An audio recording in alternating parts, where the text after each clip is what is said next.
مسؤوليinta wasaaradda caafimaadka Soomaaliya xildhibaano xubno ka socda WHO khubaro caafimaad iyo marti sharaf kale ayaa ka qayb galay xuska maalinta higsiga caafimaadka loo dhan yahay oo dunida oo dhan laga xuso maanta oo kale ka qaybgalayaasha kulanka ayaa istusay muhiimadda ay leedahay inay iska kaashadaan dardargelinta yoolka caafimaadka loo dhan yahay si uu qof walba oo Soomaali ah u helo adeeg caafimaad ee uu baahan yahay iyadoo si gaar ah diiradda loo saarayo dadka saboolka ah iyo hooyada iyo dhallaanka. Senator Ismaan Maxamuud Dufle oo ka mid ah xildhibaanada aqalka sare ayaa sheegay inay ka baarlamaan ahaan ka shaqeyn doonaan sidii dadka danta yar ay u heli lahaayeen adeeg caafimaad oo dhameystiran. inaan diyaar u nahay inaan loobin u sameeyno dhaqaajino ku dhawaaqno sidii howlahaas gacan buuxda looga geysan lahaa oo loo heli lahaa higsigaas la raadinayo oo ah in la helo caafimaad guud bulshada dhan u helaan yar iyo weyn faqiir iyo iyo qaniba in la helo gaar ahaan wali dadka faqiirka ama dan yarta masaakiinta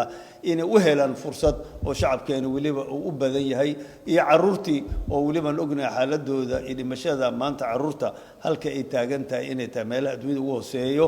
iyo haweenkii oo waliba gaar ahaan haweenka uurka lehna aan ognahay maanta percentage-kooda mortality rate-ka oo maternal mortality meesha uu marayo. Wasiirka caafimaadka iyo daryeelka bulshada Soomaaliya Dr. Foosiye Abikar Nuur ayaa xusay in sanadkan ay ku guuleysteen in la ballaariyo xirmooyinka caafimaad oo la gaarsiiyay dalka oo dhan haddana ay wadaan tallaabooyin wax ka ool ah oo sahli kara in qof walba oo Soomaali ah uu helo adeeg caafimaad oo tayo leh. Waxa sanadkan laga shaqeeyo oo guul ah oo ah tallaabooyinka ugu horeeya ee lagu gaari karo yoolka caafimaad loo dhan yahay waxaa kamid ah in xirmooyinkaas caafimaadka la ballaariyo waxyaalaha uu ka kooban yahay componentska lana wada gaarsiiyo wadanka oo dhan. waxaa laga shaqeynaya sanad iyo ku dhawaad barkii ugu dambeeyay iyadoo uu soo galay xanuunkii faafreebaha dhibka badnaa ee COVID-19 laakiin shaqadii ma istaagin. taas naftirkeeda waxay ahayd guul weyn. waxaa kaloo ku xigay sida loola tacaalay COVID-19 oo ah iyadana guul weyn oo la gaaray in caafimaadka asaasiga kor loo soo qaado waa tallaabada ugu horeyso lagu gaari karo